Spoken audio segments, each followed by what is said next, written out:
So hello everyone, welcome back to my YouTube channel. बड़ों को नमस्ते और छोटों को प्यार।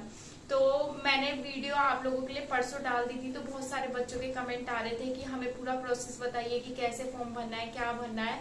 तो वो मेरी वीडियो इसलिए नहीं आ रही थी क्योंकि मैं पौड़ी गई थी मंगलवार के दिन। ठीक है, तो मंगलवार को जब मैं पौड़ी गई थी तो उस दिन काफी तेज बारिश हो रही थी, और फिर उसके बाद जब शाम को हम उधर से वापस आ रहे थे तो हम शाम के टाइम कोटद्वार से कुछ किलोमीटर मतलब दुगड्डा से पहले ही आमसोड़ के सामने क्या है शाम के टाइम हम फंस गए थे। तो वहां पे बहुत ज्यादा बारिश हो रही थी, जिस कारण हमें वहीं रुकना पड़ा और बादल फट गया था। आपको पता है कि उत्तराखंड में आजकल बहुत ज्यादा बारिश हो रही है, तो बादल फट गया था, तो इसलिए हमको वहीं रुकना पड़ा था। तो पूरी रात आपको विश्वास नहीं होगा वहां पर जाम हो रखा था। पीछे की तरफ अगर जाए तो पीछे भी पूरा मतलब रास्ता पहाड़ पूरा रोड पे आ गया था, और आगे भी पूरा जो पहाड़ था वो रोड पे आ गया था। बारिश बहुत ज्यादा तेज हो रही थी, इसलिए हम वहां पे फंस गए थे। फिर उसके बाद मेरी तबीयत भी बहुत ज्यादा खराब हो गई थी, क्योंकि वहां का सिचुएशन ऐसा था ना कि आपको बता नहीं सकती। पहली बार आंखों के सामने ऐसा कुछ देखने को मिला था, इसलिए मेरी वीडियो आप लोगों को नहीं मतलब आ रही थी कि कैसे क्या फॉर्म आप लोगों को मतलब भरना है। तो वो भी वीडियो में आपको दिखाऊंगी कि वहाँ का माहौल कैसा था। वहाँ पे मतलब रोडवेज की बस हो गई, एम्बुलेंस तक। आप विश्वास नहीं करेंगे कि पूरे 12 घंटे मतलब शाम के 4 बजे से लेके सुबह के 4 बजे 6 बजे तक हम वहां थे, और अभी भी हमारी गाड़ियां वहीं पे ही खड़ी हो रही है। तो रास्ता शायद आज या कल में खुलेगा, तब जाके हमारी गाड़ियां वहां आएगी। पूरी रात मतलब बारिश हो रही थी, तो हम कार के अंदर ही बैठ रखे थे, और जो बाइक से स्कूटी से थे वो बेचारे बारिश में छाता लेके खड़े हो रखे थे। फिर रात के टाइम जब रास्ता क्लियर नहीं हुआ तो 12 बजे 1 बजे के टाइम सब रोड बेंच पे बैठे। अचानक से बादल फटा और पूरा मलबा हमारे सामने मतलब रोड पे आ गया। फिर सुबह 6 बजे मतलब हम ऐसे तैसे करके घर आए, और कीचड़ कीचड़ पूरा हो गया था। और फिर उसमें बारिश में भीगने के कारण बहुत सारी चीजों की परेशानियों से मेरे को फीवर, जुकाम, बुखार हो गया था। तो अब मैं थोड़ी ठीक हूँ। तो आप लोगों को मैं बताना चाहूंगी कि फॉर्म जितने भी बच्चे हैं, हो सके तो आपके रिलेटिव्स या कोई रहते हैं तो उनसे फॉर्म आप भिजवा सकते हैं। ऐसा नहीं है कि वो नहीं ले रहे। मैं पौड़ी का बता रही हूँ कि पौड़ी में ऐसा हो रहा है। अदर जिलों का मुझे नहीं पता कि वहां पर क्या सीन है, क्योंकि ये आप ये खुद सोचिए कि हमारे जो डॉक्यूमेंट्स होते हैं उसमें बहुत सारी गलतियां देखने को मिलती है। जैसे कि अगर हम डॉक्यूमेंट्स वेरिफिकेशन के लिए ही जाते हैं तो उसमें हमारे फादर नेम हो गया, डेट ऑफ बर्थ हो गई, हमारा एड्रेस चेक किया जाता है। तो ये सारी चीजें देखने को मिलती है। तो किसी डॉक्यूमेंट्स में कुछ लिखा रहता है, किसी में कुछ लिखा रहता है, तो उनको भी बहुत ज्यादा प्रॉब्लम होती है। तो वो आप लोगों को कॉल करेंगे, 1 बार 2 बार कॉल करेंगे, पर इतना टाइम नहीं रहेगा, क्योंकि बहुत सारे बच्चे पोस्ट करते हैं तो उनपे इतना टाइम नहीं रहता। प्लस वो हाथों हाथ आप लोगों को एडमिट कार्ड दे देंगे। मैं दिखाती हूँ, जिन भी बच्चे मतलब खुद जमा करने के लिए जाएंगे, इसलिए मैं आपको बोल रही हूँ कि खुद से जाइए। और अगर या तो आपके रिलेटिव्स या कोई रहते हैं तो आप उनसे भी भिजवा सकते हैं। ये वो हाथों हाथ ऐसा आपको एडमिट कार्ड दे रहे। फिर न्यूज़पेपर में आएगा, ये मतलब नंबर आएगा कि इतने रोल नंबर से इतने रोल नंबर का फिजिकल इतनी तारीख को है, तो उन बच्चों ने जाना है मतलब उस दिन फिजिकल देने के लिए। तो ऐसे करके मतलब रोल नंबर मिल जाएंगे। इसलिए मैं आपको बोल रही हूँ कि खुद जाइए, खुद जमा करके आइए। मुझे पता है कि आजकल बारिश हो रही है, ये सारी चीजें, पर अगर आपके रिलेटिव्स रहते हैं, आप देहरादून जैसी जगहों पर रहते हैं, तो आप उनको भेज सकते हैं। बहुत सारे बच्चों के ये भी कमेंट आ रहे हैं कि हम देहरादून रहते हैं, हरिद्वार रहते हैं, तो क्या हम भर सकते हैं। तो हरिद्वार, देहरादून और नैनीताल वाले बच्चे, आपको पता है कि वहां पर भर्ती नहीं आ रही है, और मुझे नहीं पता कि अदर जिले से वो भर सकते हैं कि नहीं भर सकते हैं। पर मुझे इतना पता है कि हाँ, अगर उनका क्या है स्थायी निवास क्या है, अगर पौड़ी ये अदर रुद्रप्रयाग जिले से है तो वो भर सकते हैं। ठीक है, तो आप फॉर्म भरिए, या आपके मम्मी पापा भाई बहन जो भी रहते हैं, दोस्त रहते हैं, तो उनको पोस्ट कर दीजिए। क्योंकि आप देख रहे हैं कि आजकल बरसात का मौसम चल रहा है, तो आप अगर पोस्ट भी करेंगे तो स्पीड पोस्ट ऐसा तो है नहीं, जाता वो भी रास्ते से ही है, ऐसा आसमान से उड़ के जाता नहीं है।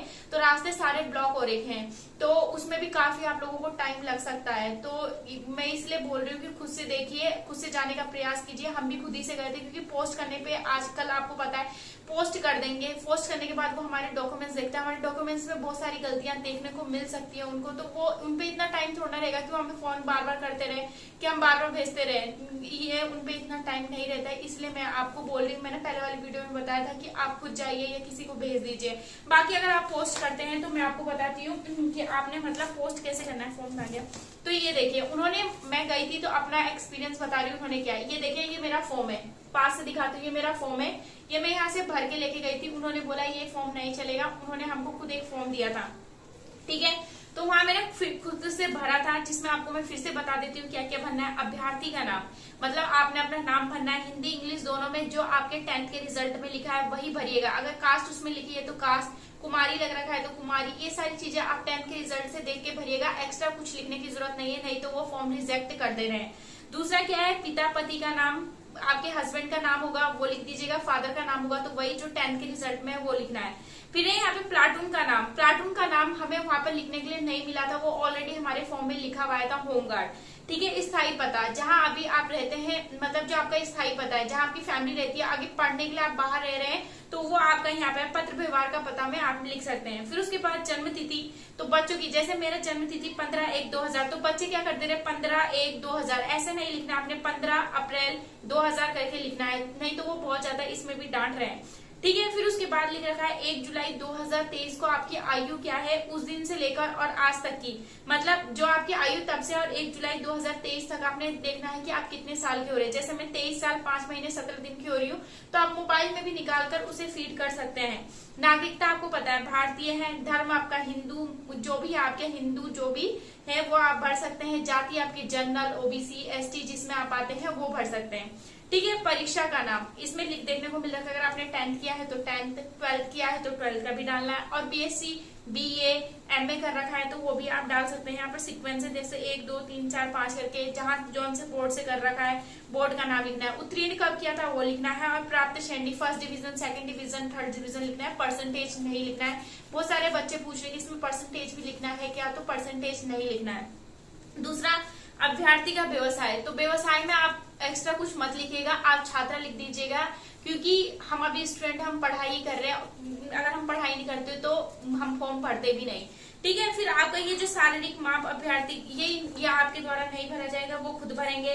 और स्थानीय 2 व्यक्तियों के आपने एड्रेस मतलब उसमें डालना है, और उनका नाम डालना है, एड्रेस डालना और मोबाइल नंबर डालना है, कि फ्यूचर में अगर आपका सिलेक्शन हो जाता है तो वो वेरिफिकेशन के लिए कॉल करेंगे कि बच्चा कैसा है, किसी से लड़ाई झगड़ा तो नहीं करता है, इसलिए। ठीक है, फिर उसके बाद ये पूछ रहे कि जनरल वाले बच्चे को काफी कमेंट आ रहे कि हम जनरल में आते हैं, यहाँ पे ऑप्शन ही नहीं है, तो ऑप्शन नहीं है तो आप टिक मत कीजिए, उनको पता चल जाएगा कि यहाँ पे ऑप्शन नहीं है तो बच्चा जनरल का है। बट जब मैं वहाँ फॉर्म भरने के लिए गई थी तो वो हमारे सामने ही हमारी डिटेल्स पूछ पूछ के लिख रहे थे कि आपका जनरल है। तो यहाँ पे आप देख सकते हैं आपके पास एनसीसी का सर्टिफिकेट है, एनएसएस का सर्टिफिकेट है, ये स्काउट गाइड का सर्टिफिकेट है, तो इस पे आप टिक कर दीजिएगा, उनको पता चल जाएगा स्पीड पोस्ट कर रहे हैं। तो उन्होंने हमसे वहां पर पूछा और हमारे डॉक्यूमेंट्स देखे, उसके बाद उन्होंने टिक कर दिया था। अगर शैक्षिक योग्यता हाई स्कूल, इंटरमीडिएट, स्नातक, ये आपको मैंने बता दिया था कि हाई स्कूल जिसने कर रखा है उसको 8 नंबर, इंटरमीडिएट कर रखा है 9 नंबर, स्नातक कर रखा है उसको 10 नंबर मिल जाएगा। यहाँ पर खेल कूद में आपको पता है कि जिला महाविद्यालय का होना चाहिए, मंडल विश्वविद्यालय का, राज्य स्तर का खिलाड़ी होना चाहिए, तो ये सब चीजें। अब बच्चे बोल रहे हैं कि हम पे एनएसएस का ए सर्टिफिकेट है, तो ए सर्टिफिकेट कोई वैल्यू नहीं रखता। जो बच्चा अपने क्षेत्र में भी खेलता है तो उसकी कोई वैल्यू नहीं रहेगी, तो आप फालतू में कोई डॉक्यूमेंट्स मत लगाइए, वो मतलब उसका कोई नंबर देने वाले है नहीं।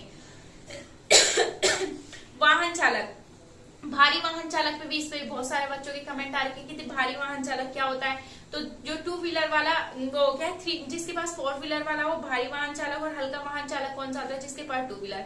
अब बच्चे जा रहे हैं अभी ड्राइविंग लाइसेंस बनाने, तो ड्राइविंग लाइसेंस अभी बनाकर कोई कुछ नहीं होने वाला है, आपका पुराना ड्राइविंग लाइसेंस होना चाहिए 1 साल पुराना, तो वही चीज है। बाकी ये आपको मैं घोषणा करता या करती, ये सारी चीजें देखने को मिल रहा है, इसमें अपना सिग्नेचर कर दीजिएगा, नाम लिख दीजिएगा, स्थान लिख दीजिएगा और डेट लिख दीजिएगा, यही है। ठीक है, तो ये आपकी पूरी डिटेल्स आएगी। तो ये मैं फॉर्म यहाँ से भर कर लेके गई थी, जो कि उन्होंने मना कर दिया था ये लेने से। उन्होंने हमें पर्सनली एक खुद मतलब सभी को दे रहे थे, तो उन्होंने सबको एक एक फॉर्म दिया था, जो भी वहाँ पे बच्चे जा रहे थे। तो ज्यादातर वहाँ पे पौड़ी के, सीननगर के, जितने भी पास के कोटद्वार से, तो हम 3-4 गए थे, तो उन्होंने हमारा जमा कर दिया और हाथों हाथ मैंने आपको बताया। मैं इसीलिए बोल रही हूँ कि आप हाथों हाथ ही आपका कोई रिश्तेदार जाएगा, क्योंकि आपको पता है कि आप यहाँ से पोस्ट कर रहे हैं। फॉर एग्जाम्पल के लिए आपने अभी पोस्ट किया, 4-5 दिन बाद पहुंचा, फिर वो देखेंगे भी, फिर वो आपको भेजेंगे भी। तो एडमिट कार्ड आपका फिजिकल के पास आए तो क्या करना है आपने ऐसे एडमिट कार्ड का, बताइए कुछ फायदा है तो बता दीजिए। इसलिए जितना हो सके आप खुद जाइए, आपके आंखों के सामने होगा, आपको आपकी गलतियां पता चल जाएगी कि हाँ ये चीजें नहीं है। तो मैंने आपको बता दिया कि फॉर्म ऐसे फीड करना है। अगर आपके पास 10th का रिजल्ट 10th का लगाइए, 12th का रिजल्ट है 12th का लगाइए, और आपने ग्रेजुएशन कर रखा है तो ग्रेजुएशन लगाइए, आपको पूरे 10 नंबर मिल जाएंगे। फिजिकल आप सभी को पता ही है कि फिजिकल आप लोगों का 30 नंबर का है, जो कि मैंने पहले भी बताया था। 2.5 मिनट में आपने रनिंग कंप्लीट करनी है 500 मीटर, तब आपको 10 नंबर जाकर मिलेगा। 12 फीट कूदेंगे आप लोग लॉन्ग जंप, तब जाके आपको 10 नंबर मिलेगा। और बॉल थ्रो आपको पता है कि 35 मीटर फेंकनी है तो 10 नंबर मिलेगा। आजकल बरसात का टाइम चल रहा है तो कोई भी बच्चे प्रैक्टिस नहीं कर रहे हैं, और कोर्ट द्वार में बहुत ज्यादा बुरे हाल हो रहे हैं। मैं तो खुद कब से प्रैक्टिस के लिए नहीं गई हूँ, और प्लस मेरी तबियत भी बहुत ज्यादा खराब है, मुझे फीवर हो रहा है। ठीक है, फिर दूसरा आप लोगों का क्या देख क्वेश्चन आ रहा है कि कौन कौन से डॉक्यूमेंट्स लगाए। तो डॉक्यूमेंट्स वो वहां पे खुद सीक्वेंस से लगा रहे हैं, आपने डॉक्यूमेंट्स भेज देना है। उनपे डिपेंड करता है कि वो डॉक्यूमेंट आपके फॉर्म को रिजेक्ट करते हैं या क्या करते हैं, क्योंकि हम जो फॉर्म लेके गए थे लगाकर, तो उन्होंने हमारे फॉर्म को निकाला। खुद ही एक सर बैठे हुए थे, उन्होंने वो फॉर्म को फिर से मतलब सीक्वेंस से लगाया। फिर हम दूसरी मैम के पास गए, उन्होंने चेक किया, और तीसरे सर ने फिर उसके बाद हमारी पूरी डिटेल्स लिखी थी।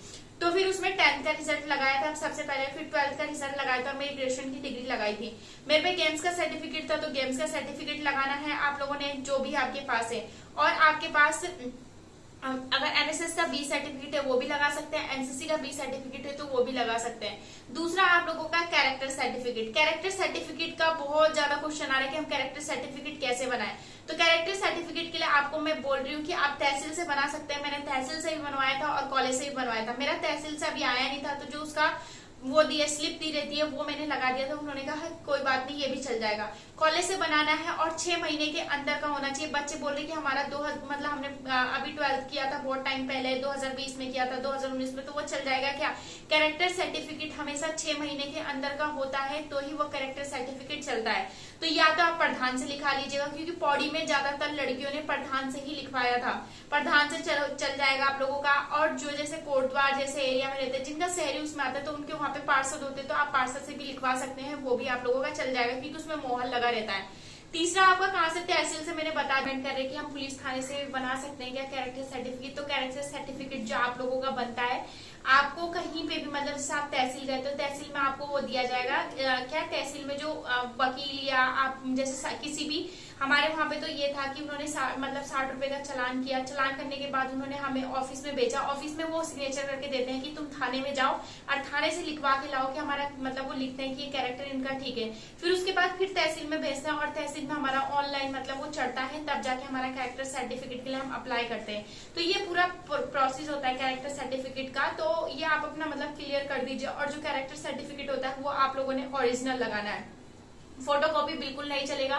तो ओरिजिनल सर्टिफिकेट आपने कैरेक्टर सर्टिफिकेट लगाना है। और जितने भी आपके डॉक्यूमेंट्स है उसमें आप लोगों का सिग्नेचर होना है, ठीक है, सिग्नेचर होना है। और जितने भी बच्चे पोस्ट कर रहे हैं, तो आपको पता है कि ऐसा येलो कलर का लिफाफा आता है या छोटा वाला लिफाफा भी आता है। तो छोटे वाले लिफाफे में आप ऐसे मोड़ के डालते हैं, ठीक है, तो उससे क्या हो जाता है कि कभी खराब हो जाता है। तो ये बड़े वाले लिफाफे में भी भेज सकते हैं आप, छोटे वाले में भी आपकी मर्जी है जिसमें भेज दें। तो ये देख सकते हैं कि मैंने यहाँ पे ऐसे लिखना है। देखिए आपको ये भी बता देती हूँ जो बच्चे पोस्ट करें, क्योंकि आप लोगों के बहुत ही ज्यादा कमेंट आ रहे हैं, तो मैं परेशान हो गई कमेंट का जवाब देते।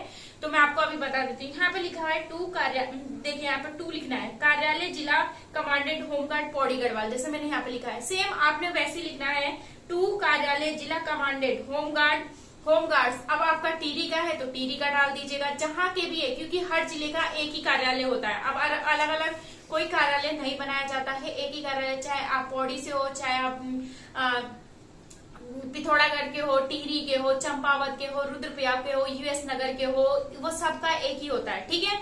तो ये चीजें आप लोगों को समझ में आ गई होगा। और नीचे आपने अपना एड्रेस लिखना है, जैसे मैंने यहाँ पे लिख रखा है फ्रॉम पुष्पा, फादर नेम लिख रखा है, फिर हाउस नंबर क्या लिखा है 271, गिवाई स्ट्रोक कोटद्वार ऐसे करके, और अपना पिन कोड नंबर भी डाल दीजिएगा, कि जिससे थोड़ा वो होता है ना, अगर एड्रेस ना हो तो पिन कोड में थोड़ा वो हो जाता है, पौड़ी गढ़वाल उत्तराखंड। और नीचे लिख दीजिएगा अपना मोबाइल नंबर, कि जिससे जब वो आप लोगों को एडमिट कार्ड पोस्ट करे तो आपको जो आपके नजदीकी पोस्ट ऑफिस से आपको कॉल आ सके कि आपका एडमिट कार्ड आ रखा है। नहीं तो वो पोस्ट ऑफिस में ही पड़ा रह जाएगा और घर नहीं आने वाला है। तो अब भी आपके कोई डाउट मैं समझती हूँ कि नहीं है। दूसरा आप लोगों का डाउट आ रहा है कि हम लोगों का कि एससी की सीटें कितनी आ रही है और ओबीसी की सीटें कितनी आ रही है। तो ये भी मैं आप लोगों को बता देती हूँ। 1 मिनट, मेरे फोन में मतलब पहले आ गया था, पर मैंने ये वीडियो बनाई नहीं थी। मैंने सोचा कि आप लोगों को पता चल गया होगा। और बाकी वो बहुत लंबी पीडीएफ है, तो इसलिए भी मैंने आप लोगों को बताया नहीं था कि क्या बताना करके। तो अभी दिखाती हूँ मैं आप लोगों को, ये रहा। तो जितने भी बच्चे हैं, तो आपको पता है कि हर जिले में कितनी पोस्ट आ रही है, तो आपको पता है 31 पोस्ट आ रही है, एक 32 प्लाटून कमांडर के लिए, वो 10 पोस्ट अलग से आएंगी। और जितने भी बच्चे कमेंट कर रहे कि देहरादून, नैनीताल और क्या है, नैनीताल और हरिद्वार, उनके लिए शायद हमारी भर्ती के बाद आगे चलकर भर्ती मतलब आ सकती है, तो उनके लिए नहीं हो, और अगर वो भेजेंगे भी तो शायद में भी रिजेक्ट हो सकता है। मुझे इसके बारे में कोई जानकारी नहीं है, तो जितना मुझे पता है मैं आप लोगों को अभी बता रही हूँ। तो आपको मैं बताती हूँ कि जनरल की जो पोस्ट है, ठीक है, हर जिले की अलग अलग हो सकती है, पर अभी बताती हूँ। तो जनरल के लिए आप लोगों की 17 पोस्ट है, अनुसूचित जाति की 6 पोस्ट है, आर्थिक रूप से कमजोर पिछड़ा वर्ग उनके लिए 3 पोस्ट है, एसटी के लिए 1 पोस्ट है और ओबीसी के लिए 3 पोस्ट है। अब यूएस नगर ऐसी जगहों पर क्या है, एसटी के लिए और क्या है, एसटी के लिए और एससी के लिए पोस्ट ज्यादा हो सकती है, क्योंकि वहां पर ज्यादा जनसंख्या देखने को मिलती है। तो मे भी थोड़ा 1-2 का अंतर हो सकता है, बाकी इसमें ज्यादा अंतर नहीं देखने को मिलेगा। तो आप अच्छे से तैयारी कीजिए और अपने अपने घरों में रहिए, बाहर मत घूमिए, क्योंकि आजकल उत्तराखंड में बहुत ज्यादा बादल फटने की घटना और बहुत सारी चीजें देखने को मिल रही है, और बरसात का मौसम है, तो फिजिकल की तैयारी तो खैर होती रहेगी, पर अपना ध्यान रखिए, स्वस्थ रहिए, मस्त रहिए। और वीडियो कैसी लगी कमेंट करके जरूर बताइएगा। अगर फिर भी आप लोगों के डाउट खत्म नहीं हुए तो आप मुझे कमेंट कर दीजिएगा, मैं नेक्स्ट वीडियो बना दूंगी। बट जितना मुझे पता था मैंने आप लोगों तक शेयर कर दिया, उसे समझने का प्रयास कीजिएगा, वीडियो को धीरे करके देखिएगा, आपको पूरा समझ में आ जाएगा। फिर से एक बार और बता देती हूँ क्या क्या चीजें लगने वाली है। पहला फॉर्म लगेगा, अगर आपके पास ये फॉर्म है तो ये फॉर्म मतलब उनका फॉर्म अलग है, ये जैसे यहाँ पे स्त्री और पुरुष लिख रखा है, महिला और पुरुष तो वो उनका नहीं है, उनका फॉर्मेट अलग है, तो वो खुद फॉर्म दे रहे हैं। दूसरा आपका 10th का रिजल्ट, 12th का रिजल्ट, ग्रेजुएशन कर रखा है तो ग्रेजुएशन का रिजल्ट लगेगा, कैरेक्टर सर्टिफिकेट ओरिजिनल लगना है आप लोगों का, स्थायी निवास लगना है, आधार कार्ड लगना है, गेम्स का सर्टिफिकेट है तो गेम्स का सर्टिफिकेट, और दूसरा अगर आपके पास एनएसएस या एनसीसी का सर्टिफिकेट है तो वो लगा सकते हैं। यही सब चीजें हैं, और सब में आपके मतलब सिग्नेचर होने हैं। बाकी उन पे डिपेंड करता है कि वो उसको रिजेक्ट करते हैं या उसको रखते हैं। जितना हो सके आप खुद जाके जमा करने का प्रयास कीजिएगा कि आपको हाथों हाथ एडमिट कार्ड मिल जाए। बाकी मेरे को आपको बताना था, आपको जितना समझ में आए ना आए वो आप पे डिपेंड करता है। तो बस वीडियो इतने यहीं पे रोकती हूँ। बाकी आपको कहीं पे भी लगता है कि नहीं समझ में आया तो मुझे कमेंट कर दीजिएगा। वीडियो थोड़ा लेट आएगी क्योंकि मेरी तबीयत खराब है, तो इसलिए मैं वीडियो नहीं बना पा रही हूँ जल्दी। और यहाँ पे लाइट की भी दिक्कत हो रही है, कोटद्वार में बहुत टाइम से मतलब लाइट नहीं आ रही थी। जिस दिन मैं वहां से आई थी सुबह 8 बजे फंसने के बाद, तो उस दिन तो 6 बजे ही मेरा फोन बंद हो गया था। फिर उसके बाद आई जब घर तो यहाँ पे भी लाइट नहीं आ रही थी। 2 दिन तक लाइट इधर नहीं आई, ना भी पानी भी नहीं आ रहा है। बीच बीच में लाइट दे रहे और बीच बीच में पानी दे रहे, तो यही है। बाकी अभी देखते हैं कि क्या करते हैं भर्ती, क्योंकि भर्ती प्रक्रिया शायद आगे भी बढ़ सकती है, क्योंकि बरसात आपको पता है और बहुत सारी जगहों पे रोड बंद हो चुके हैं। तो देखते हैं क्या